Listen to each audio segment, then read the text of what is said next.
शलाकया चक्षुरुन्मिलितं येन तस्मै श्रीगुरवे नमः। वन्देऽहं श्रीयुतपदकमलं श्रीगुरून् वैष्णवांश्च श्रीरूपं साग्रजातं सहगण रघुनाथान्वितं तं सजीवं साद्वैतं सावधूतं हरिजनसहितं श्रीकृष्ण चैतन्यदेवं श्रीराधाकृष्णपादान् सहगण ललिता श्रीविशाखान्वितांश्च। हे कृष्णा करुणा सिंधो दीनबन्धो जगत्पते गोपेश गोपिका कान्त राधाकान्त नमोस्तुते। तप्त कांचन गौरांगी राधे वृंदावनेश्वरी वृषभानुसुते देवी प्रणमामि हरिप्रिये। नमो महावदान्याय कृष्ण प्रेम प्रदायिने कृष्णाय कृष्ण चैतन्य नामिने गौरत्विषे नमः। पंचतत्वात्मकं कृष्णं भक्तरूपस्वरूपकं भक्तावतारं भक्ताख्यं नमामि भक्तशक्तिकं। श्रीकृष्ण चैतन्य प्रभु नित्यानंद श्री अद्वैत गदाधर श्रीवासदि गौर भक्तवृंद। हरे कृष्णा कृष्णा कृष्णा हरे हरे हरे राम राम राम हरे हरे। जन्माद्यस्य यतोऽन्वयादितरतश्चार्थेषु भिज्ञस्वराट् तेने ब्रह्म हृदय आदि कवये मुह्यन्ति यत्सूरयः। तेजो वारिमृदां यथा विनिमयो यत्र त्रिसर्गो मृषा धाम्ना स्वेन सदा निरस्तकुहकं सत्यं परं धीमहि। नारायणं नमस्कृत्य नरं चैव नरोत्तमं देवीं सरस्वतीं व्यासं ततो जयमुदीरयेत्। स्वस्ति अस्तु विश्वस्य कलः प्रसीदतां ध्यायन्तु भूतानि शिवं मिथो धिया। मनश्च भद्रं भजता दधोक्षजे आवेश्यतां नो मतिरथहेतुकी। ॐ सहना भवतु सहनौ भुनक्तु सह वीर्यं करवावहै तेजस्विनावधीतमस्तु मा विद्विषावहै। ॐ शांति शांति शांति। Reading from Srimad Bhagavatam, 6th Canto, Chapter 9, beginning from verse 44, is continuation of the prayers of Devas to Vishnu, when they are asking him to kill Vritrasura. So they said that anyone who approaches you becomes free from all disturbances, and we are in trouble, therefore we have come to you. Please help us. And they already said clearly to kill Vritrasura. Now we are concluding and therefore saying it again. Saying, Ato esha jahitwastram grasantam bhunatrayam grastani ena Krishna tejansi astavidhancha. Says, therefore, O Lord, kill this Vritrasura, which is created by Tvashta. He is enveloping the three worlds, and he has also swallowed all our power, weapons, everything. So here again, very explicitly, they request him to do that. Sarvatraiva stutishu suddha bhakter utkarsha kathanat kadachit bhakti meva dadati bhagwan तथा सति प्रेमास्सु कंपादिमंतो वयं Swargiya Sukhesu Lamukyo Dayat Prithvivyameva Paryatasyamo Asmad Varineva Amravatim Adhyasya Vrajishyanta Ityashankya Gambhir Bhavena Chaspastameva Kama. So sometimes people, when they hate somebody, then they want to harm that person, even if they have to lose something themselves. So Devas are also like that. Vishwanath Chakravarti Thakur, he comments that the Devas are thinking that if you study the prayers, generally in the prayers there is always prayer to the Lord to grant pure devotion. They also said that how one who has devotion to the Lord, then he is completely in bliss and loses all interest. So they got worried that maybe Lord will also grant us pure devotion. And then we will leave the heaven, we will go on earth, we will wander there, chanting the names of the Lord, and with tears flowing in ecstasy. But then what will happen to the heaven when our enemies will come and occupy it? This we don't want. So they don't care that they have the opportunity to get love of God. They are ready to sacrifice that, but our enemies should not get help. So this is not very intelligent. If you become a pure devotee of God and if somebody gets heaven, what's your problem? Let them have whatever they want to have. So this is what he is saying, that in the prayers everywhere there is always the superiority of pure devotion, because that is the ultimate thing we can attain in this human life. That is the highest thing one can achieve is love of God. There is nothing higher than that. So he says that maybe God will give us that, and then we will have no interest in heavenly pleasure. Naturally. So tadagantasi nirvedam srotavya sutasya. So Krishna says that when one understands this, then one loses interest in any material pleasure that one has experienced in the past or may have heard but not experienced. Because we have discussed many times that material pleasure is very insignificant in comparison to the experience of love. So one who has attained that, why would such a person take interest in any material pleasure? So therefore he said that we will become disinterested in heavenly pleasure. And Prithvivyam eva paryatishyamo. Then we will just wander on earth, we will go to Vrindavan and chant Hare Krishna. And this we don't want. So Devas, they are very afraid, very much afraid of stepping on earth.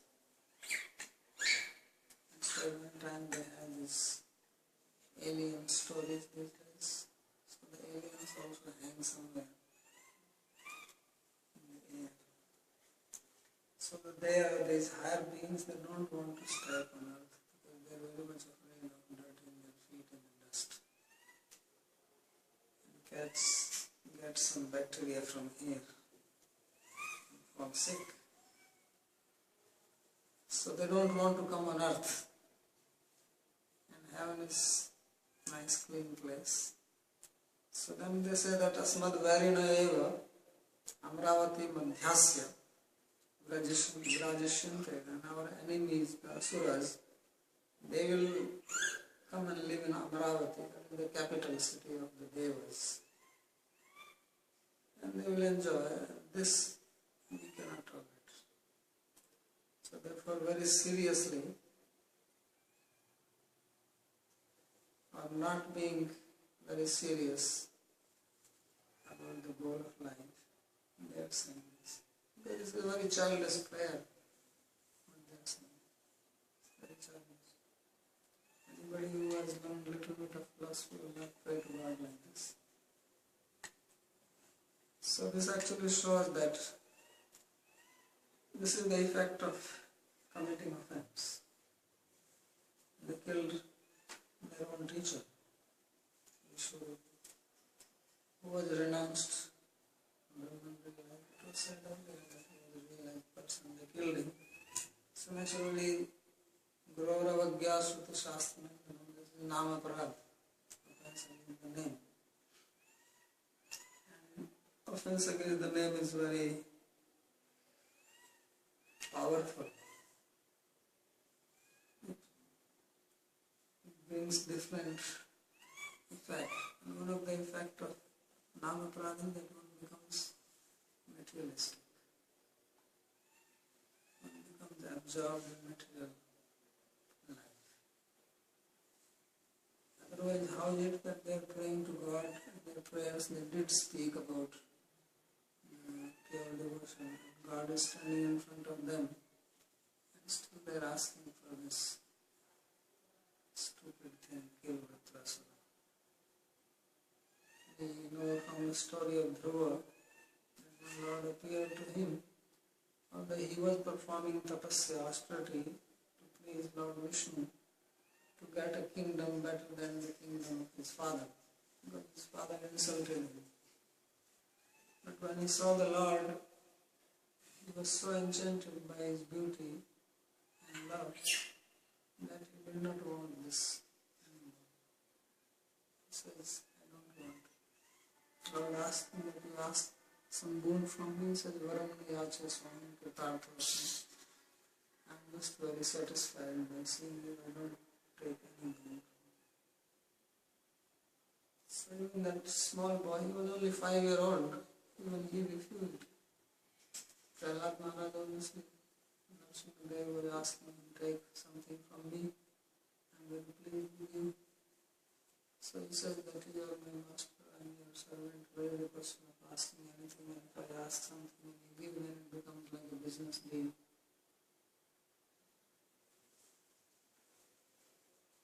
But here they are asking, so therefore Vishnu Chakravarti says that Gambhirya Bhavana, they are not very serious people. So that's why in the scripture in Bhagavad Gita also, this going to heaven, which people think is very good thing, is not prescribed or glorified. Krishna is also saying, Etam bhaktva sarvadalokam shala, chidepunyam vatalokam shanti. So even if you go to this heavenly planet, then you can enjoy there, but you come down, so it's a waste of time. So that is the situation of these devas. This is what we should learn from this. That people sometimes they look very great, but if their awareness is only on material objects, material activities, then this is not great. And there may be other people who may not look very attractive or appealing, or may not be very famous, but if their awareness is on the Supreme Lord, then they are actually great people. So devas are very much glorified. You study the Vedas, and there are so many prayers, sukta about praise of the devas. And they are actually not ordinary people. They have a lot of powers. But their mind is not pure. So therefore Krishna does not recommend to worship them. Only in 3rd chapter it says that Te deva bhavayantu. That you worship them, they will please you. Parasparam bhavayanta shreya param. But there he is not talking about teasing them for material purpose. Otherwise, how can you attain the Shreya? Well, that is the normal understanding that Krishna seems to be saying that you worship the Devas by this yajna. So, they will be pleased. But actually, he is only talking about niskam karma. He says that parasparam bhavayanta shreya parama avakshata. You will attain parama shreya, supreme goal. That supreme goal cannot be attained by performing skam karma. So he is talking about niskam karma. With the intention that they are representative of Lord. Understood. So he is not propagating this. So then the last verse which they speak is Hansaya Dharam Nilayaya Vrikshakaya Krishnaya Mnishtaya Susena Kramaya Satsangahaya Bhava Pantha Nijashramaptavante Parishtakate Hare Namaste. So saying that Namaste, that our obeisances to you, Hamsa, that you are the Hamsa, the Supreme Swami, the heart Nilayaya, who is situated in the heart.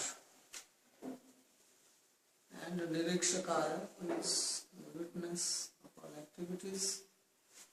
Krishnaya, your name is Krishna, all attractive, most beautiful. Brishtaya, who is famous and in a positive way. And Nirupakramaya, and yet who is not engaged in any activity. Satsangrahaya, great devotees, Bhavapanth Ashrama Aptavante. They attain you, those who are following the path of material life, then they have to give it up and take shelter of you. Otherwise they will continue. And Hare or Hari, Namaste,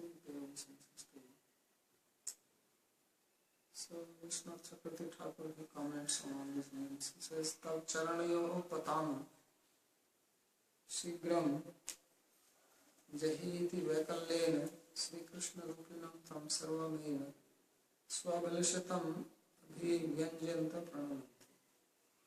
So he says, we are falling at your feet and please quickly kill this Vritrasura. So with this intention, they are paying obeisances to the Lord, addressing him as Krishna, and indicating their own intention. And Sara Saro Vimrishya Saragrahim.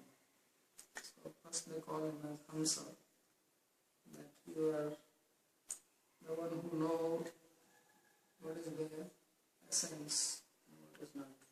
Because in Sanskrit poetry it is believed that a swan can make distinction between water and milk. If you mix milk with water, as they do in India, so swan can drink the milk and leave the water. This is a belief, obviously, there is no truth in it. So that's why the word Hamsa is used for a person who has power to discriminate what is proper and what is improper. So that's why devotees or great sannyasis, they are addressed as Paramhamsas, means great swans, literally. So Lord is also described. Dhar Nilayaya Asmad Hridaya Saro Niketaya. And Dhar Nilayaya, the heart is compared to a lake, so you are situated in that. like this one, they don't live near a lake because they eat the lotus stems, that is their food. Nirikshkaya tasmad dhridayasu prastutam kamamapi nirikshmana. And then he says here the witness means you know what is in our heart. You are in the lake of the heart, like this one. So you observe what is in our heart. And you also know our material desires. And tatascha mrishtayasya asman maha vipan trayakatva lakshanam yashaste loka gayanti. And you are famous, which means that you protect us, you kill with prasura, and people will sing your glories. So all these names they are using with some intention. My particular name is being used in the prayer. Sometimes prayer just looks simple, they are names, but actually they have some purpose behind it. Nirukramaya asman nivedit krityesu ukramam vinayeva tat sampadam samatha. So nirukrama means that you don't make any effort, which means that you can kill this demon without much trouble. It's very easy for you.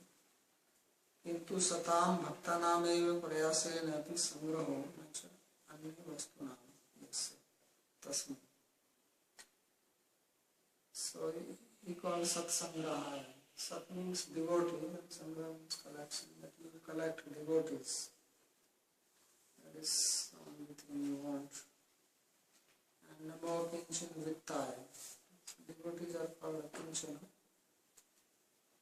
And that is the wealth of the Lord. Kincha Bhavardmani ye pantha stesham smadadi juddu jivanam suddha bhakti raitanamati. Nijasya ashramasya prapto avidyam tritva swanandadimani sati. And those people who are wandering on the path of the material world, they can also attain you by your grace. Sansarasya ante parisarvato bhavineshta vanchita sayujyam salokam bhashyadripema. Parishta Gataye means that you are the ultimate shelter of everybody, and whatever one desires, that can be obtained through you. So this is what they prayed to the Lord. This is the end of their prayers. It's a long prayer. Now Sukadeva Goswami says, Sri Shuka Vacha अथैव मीडितो Rajan सादरम त्रिदशैर् Hari स्वमुपस्थानम आकर्ण्य प्राहतानम Nandita. The Lord, he was worshipped like this by the devas with great respect, and hearing his own praise and being pleased, he spoke to them as follows. So devas are called here Tridasha because Dasa means the state of life. They remain in the third state of life. Means childhood, adult and then youth. So devas are always youthful. Or Dasa also means 10. So Tridasa means 13. They are not more than 30-year-old. Which means they don't become old. They are also called Nirjara. Nirjara, Amara, Deva, different names for them.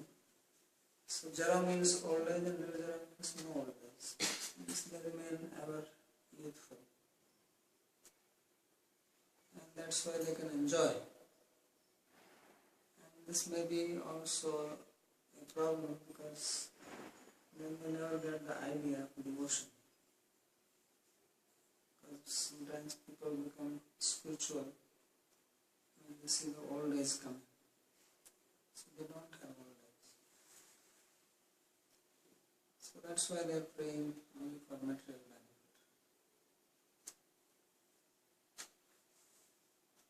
So Lord, he speaks as follows. Sri Bhagavan Vacha, he said, Prito Hanva Surasreshtha Madhupasthana Vidyaya Atmashwarya Smriti Punsham Bhakti Shayavayami. He said that, oh, best of the Devas, I am pleased with you. Why? Madhupasthani Vidya. Because you have the knowledge of pleasing me with nice prayers.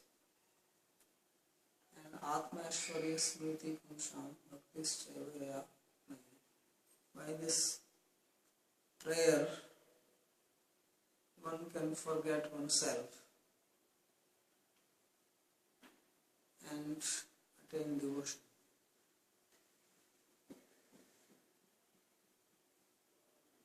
So this is actually the real purpose, although this is not happening to me. Mama upasthanam stotram eva vidyata. In Bhagavatam there are so many prayers. We see that practically every after a few chapters there is some stotra, some stuti, some prayer there. It's full of prayers. Right from the beginning, Kunti's prayer, then Uttara's prayer, and Bhishma's prayer. This kind of prayers are there. So these prayers are described here as Upasthan Vidya. Upasthan means the means of pleasing the Lord, worshipping the Lord, honoring. It's called Upasthan. It's like we have the word Upasana, worship. So there is another word, Upasthan. Sthan means to be situated, place. So Upasthan means by which you get a place near to the Lord. It's called Upasthan. Upasana is also like that. Asana, asana means the seat. And Upasana means close to the Lord. So you have seat close to the Lord. It's called Upasana. So, Madhupasthana Vidya, or that knowledge, or that process by which one comes near to the Lord, he says that that's what you have recited, these prayers. And by these prayers he says, Atma Aishwaryati, ye mam aniyastuvanti tesham mad aishwarya smriti bhavet. Those who recite this prayer to me, then they forget their own pride and their opulence.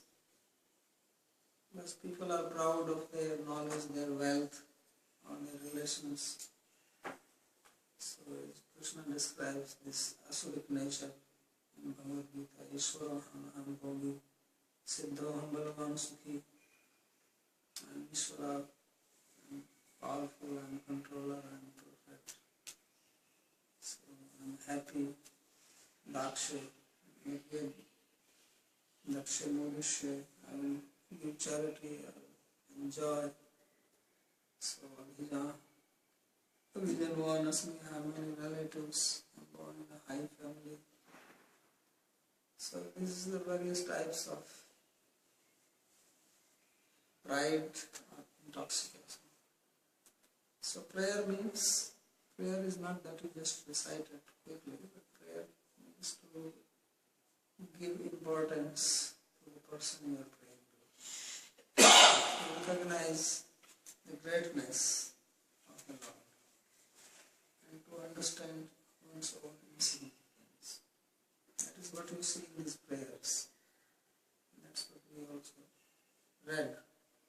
So if we actually consciously pray like this, understanding the meaning behind the prayers, then naturally we will not be proud of whatever we have. We will know, as they said that Sarvavastu, if you remember, he said that Sarvavastu ni vastu swarupa sarveshwara, that you are actually manifesting all things. Everything is manifestation of God, everything belongs to Him. So then how can we be proud of Him? So that is actually the purpose of these prayers, because tendency is that we forget this we hear, then we forget, and we again come back into our own egoistic state. I'm very beautiful, I'm very knowledgeable, I'm very powerful, or even I'm a great devotee. So whatever one does, one feels sense of pride in this. Nothing wrong, but if you remember that this capacity or quality you have because of the grace of God, then there is nothing wrong. But when we think that I am independently like this, then that becomes troublesome. So that's why he says that these prayers that give you this remembrance, smriti. Because our problem is that we are forgetful of the Lord.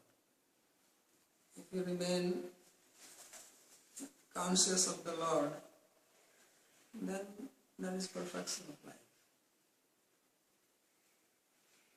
So this process which we follow, whether it is chanting of the mantra, or reading of the scriptures, hearing, or doing worship in the temple, kirtan, all these things are there to bring this remembrance. So, bhayam ditya vinivesta shad ishadapetasya vipariyo smriti. So, ishadapetasya, our situation is that we are away from the Lord, and because of that we have forgetfulness. And then we become absorbed in the body, and because of that we have fear and all other problems. So, to remember is the essence. So that's why I said that one will remember Lord's Aishwarya. Tesham mad Aishwarya smritim bhavet. Now we are thinking of our own Aishwarya. But by prayers we will understand the Aishwarya, the majesty, power, opulence of the Lord. That's what the prayers are about. So Atmanaiva adhi avikriyamaneina sagunam agunam sresi harsi pasi iti atarkya Aishwarya. So what is the Aishwarya of the Lord? That by His own power, as we read, that without undergoing any transformation, modification, He creates the material world. We discussed that usually to create something using some ingredient, the ingredient has to undergo modification. You cannot create something without bringing some change in the raw material, the ingredient. But Lord, He is the ingredient of the universe, yet He does not undergo any modification. So this is His opulence. So then he says, Kim durapam mai prite tathapi vibudharshabha maye kantamati nanyam matto vanchati tattva. He says that what is difficult for a person to attain when I am pleased.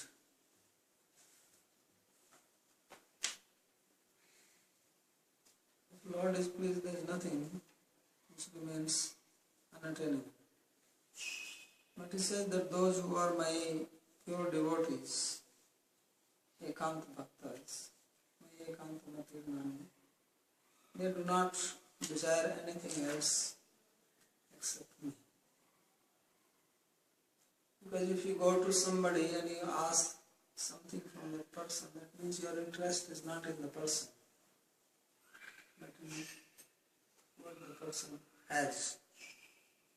So if we have Lord available in front of us and we don't want Him, but we want something from Him, that means for us that object is more important than the Lord. So that is not very intelligent.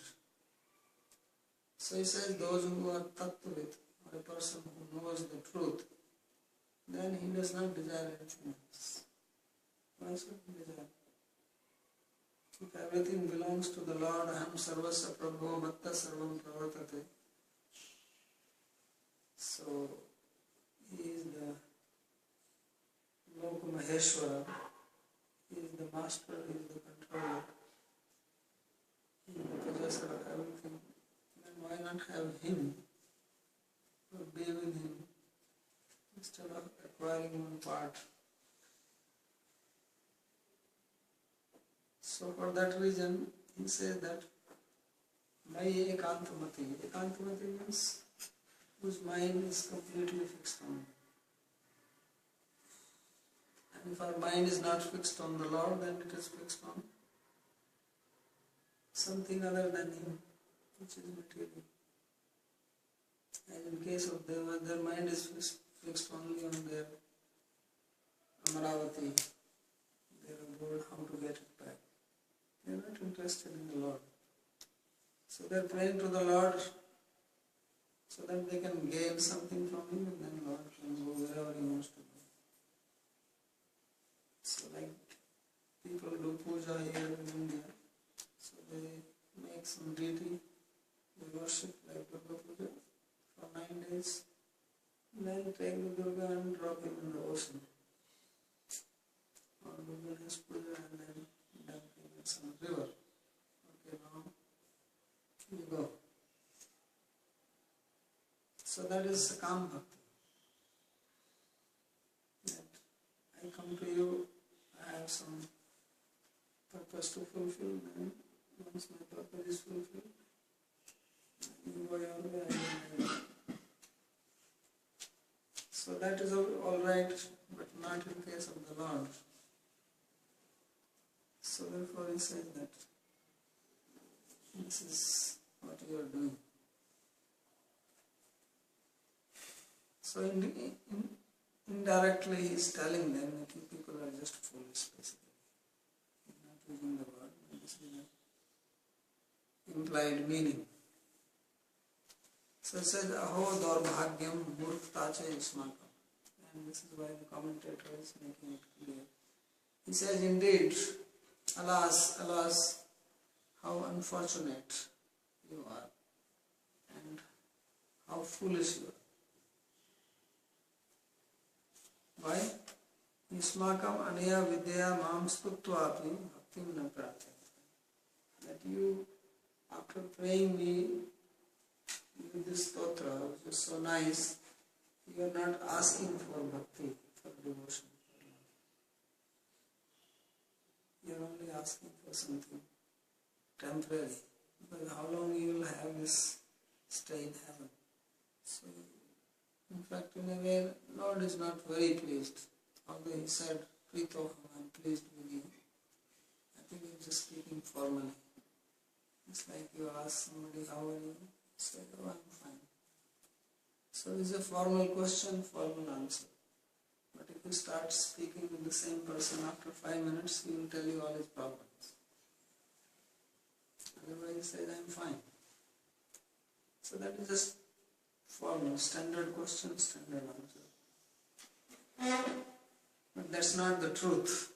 Truth is, if you speak more, then the person will start telling you what is he or she facing. So like that Lord says, I am pleased, what do you want? But then he says, you are stupid. So how are you pleased? Naved kripna shreya atmano gun vastu drik tasya tanichito yached yadi sopi tatha vidara. So he says that a person who is kripna, who is miserly, he does not know what is good for him. Because he only knows about material things. So there are people in the material world who are very intelligent, material. They are very good in doing material things, materially successful. But he says that they don't know what is real good for them. So Devas are also like that. They are expert, they were in trouble, they know how to get rid of it, they are approaching the Lord, they are getting their job done.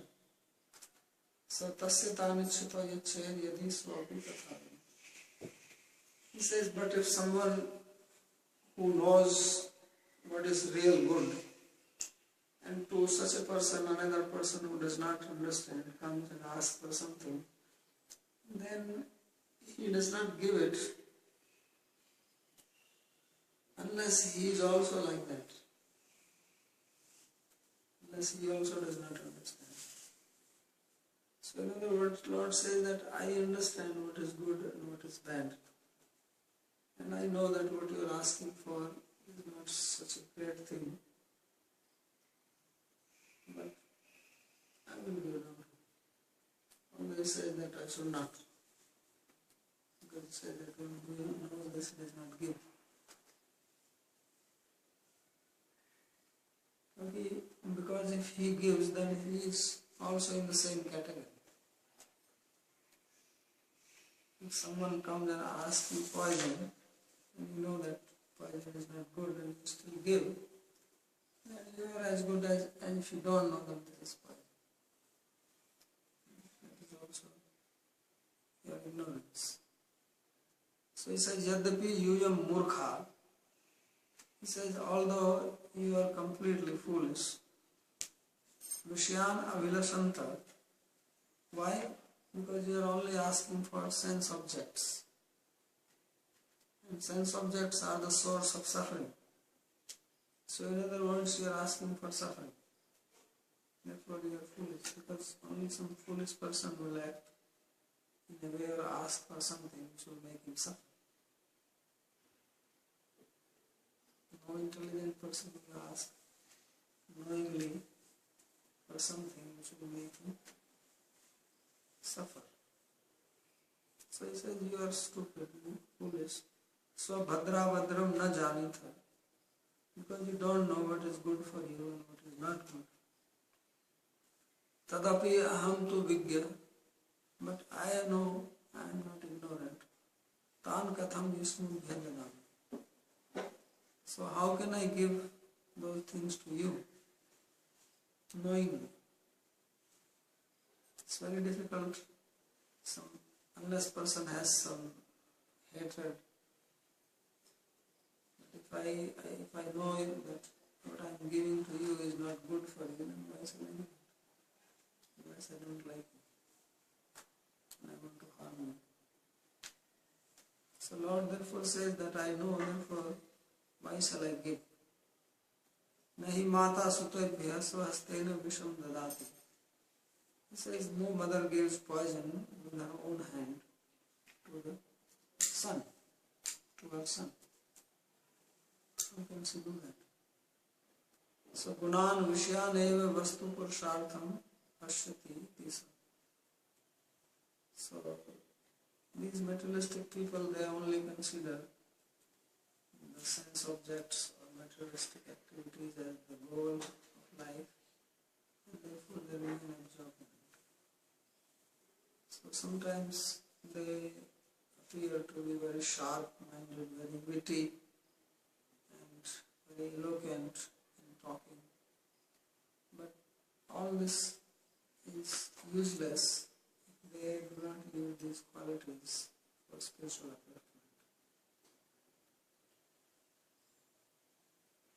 Atmanaha shreyo na veda, because they do not know what is the shreya, ultimate benefit. If something is just giving you temporary pleasure, that is the meaning. Tasya tasmai taneva yogigyo piyachet sopyagya. So even if a person who knows gives such things to an ignorant person, then he is also as good as ignorant, even if he has knowledge.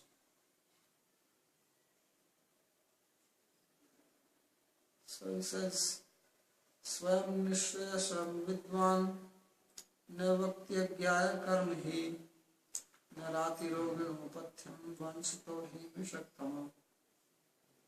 So he says a person who himself knows what is nishreyas, or what is ultimate beneficial thing, then such a person will not engage the other person in materialistic activities. If I know what actually will bring you good, Unknowingly, I will not put you in some situation that you suffer. And then he gives an example of this. That if there is a good doctor and a patient is taking treatment from the doctor, and then patient wants to eat something which is harmful, the doctor will not prescribe it. Because the doctor knows. The patient may not know. Because the doctor knows, he will not say, yes, you can take this. So, karmana bhakti, vritti margam na updishti. So, no saintly person will put another person in an act which will bind that person. Apathyam yathana rati nandalati saktam. Just as a good doctor will not give something which will increase your disease or not cure your disease, even if it is liked by you, like sweets. But if you are a diabetic patient, then doctor will not prescribe it to you. Unless the doctor wants that you never get cured. So doctors also do that. They treat you and they don't want that you really get cured.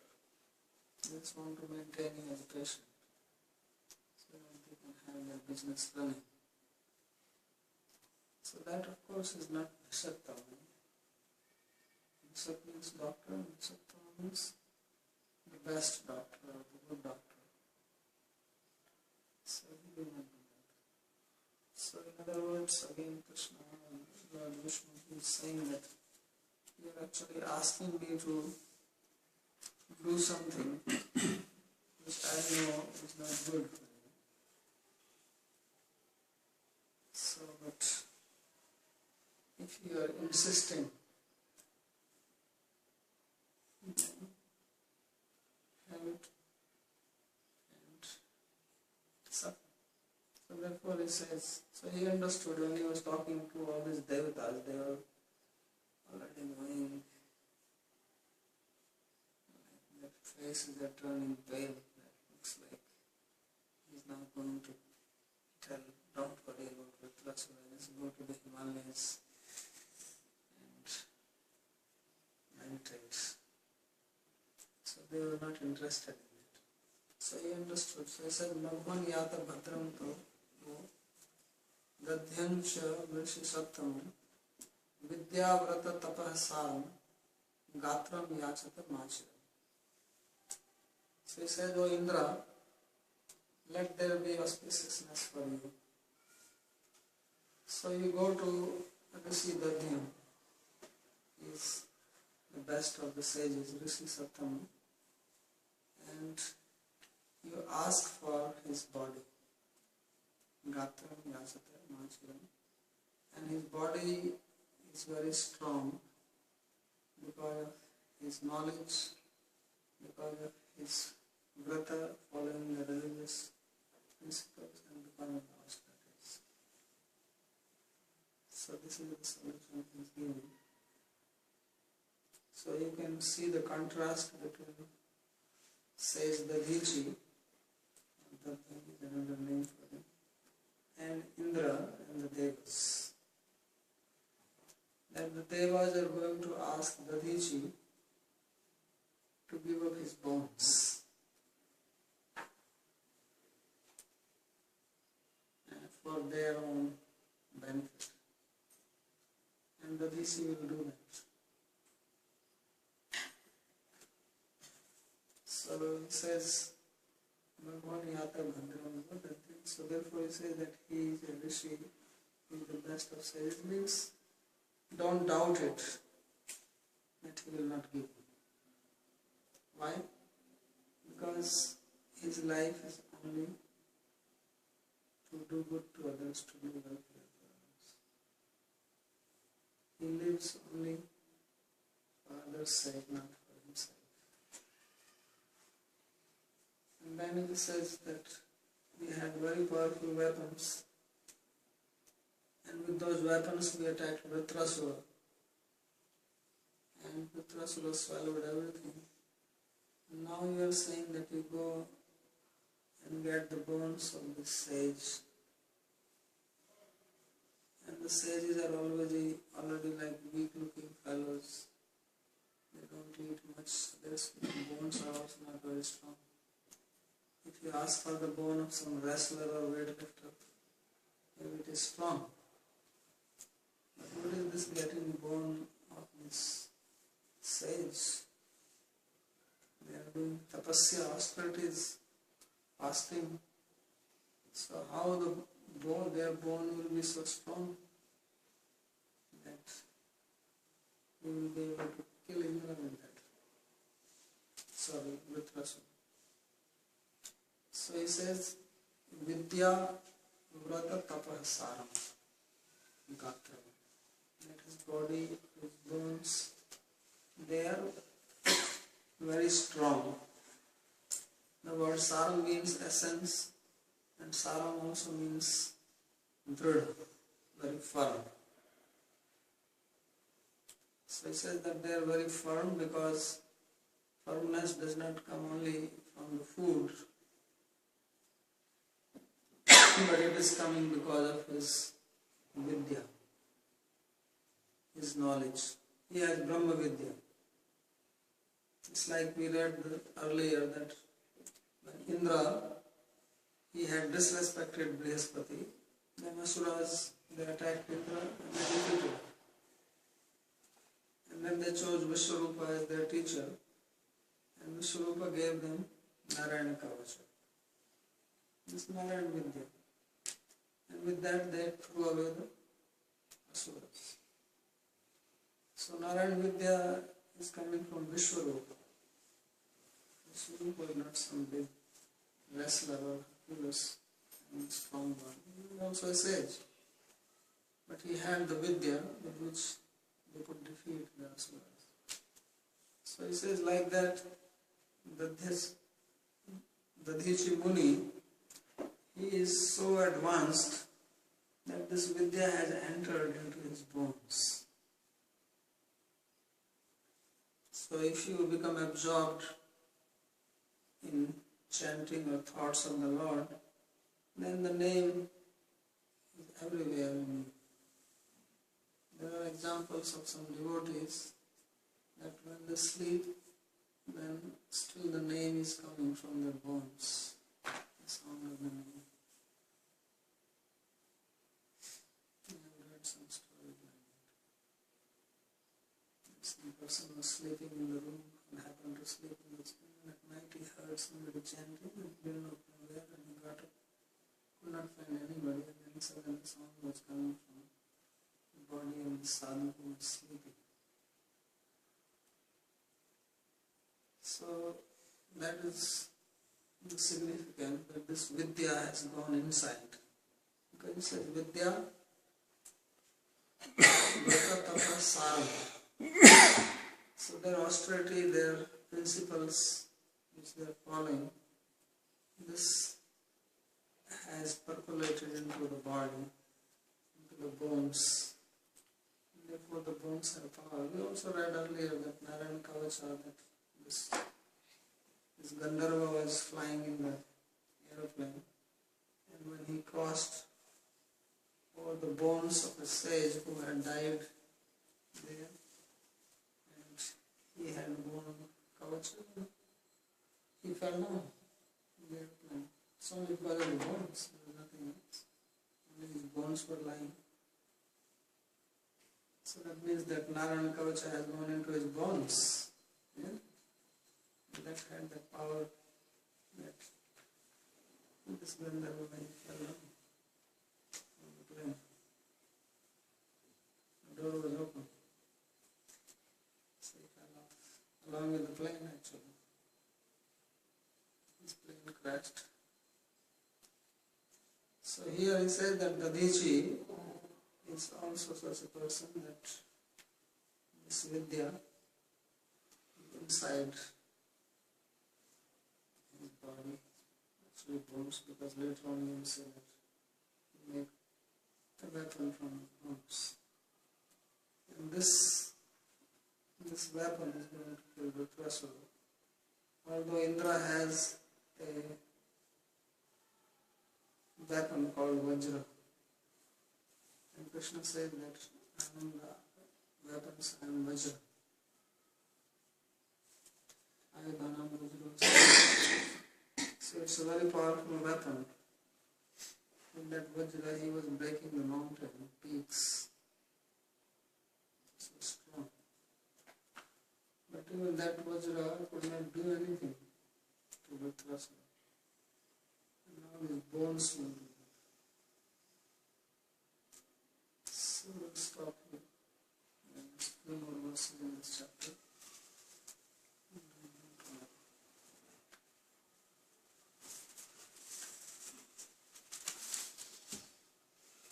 you have any question?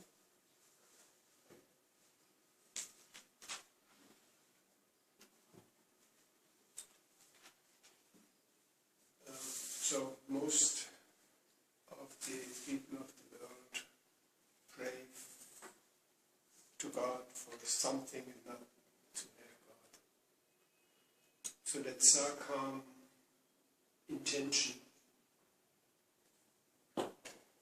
because it is in a way connected with the Lord, does it ultimately lead to nishkam? Or that is the path to nishkam coming from somewhere else? I mean, is it that it does not evolve from the sarkam to nishkam? Yeah, it leads to this. You have satsanga, then you sooner or later realize this fact. Because you have sakam and you have fulfilled your desires, then you have more desires. And then one day you come to realize that there is no end of these desires. The Lord also says here in Bhagavatam that people come to me and I fulfill their desire, but then I fulfill it in such a way that they don't have any more desire. So I say that I give them my bhakti. So they will also come to it. That's why Krishna is saying that they are also Dara Sarvayavete. Jnani to apne vimata. They are also generous, but Jnani who is not having any desire, he is that way is my very self. So that would mean that everyone who comes to Nishkam Bhakti does it, already went through that whole cycle or course of Sakam. Most probably. Here in the material world we are all identifying with the body. That leads to material desires. We try to fulfill material desires independent of God or by praying to God. There are two ways. So But on the other hand, it is said that bhakti comes by grace and it has no material cause. yeah, that's why I'm saying that then one must, as I said, that even if you are doing sakam, then you will have association with sadhus and devotee, and that will change. So it comes like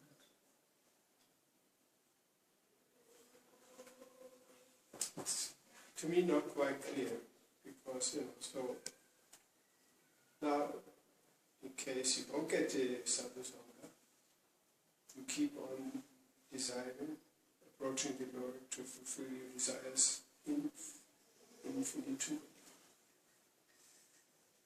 Yeah, unless you give up that desire, also you will continue.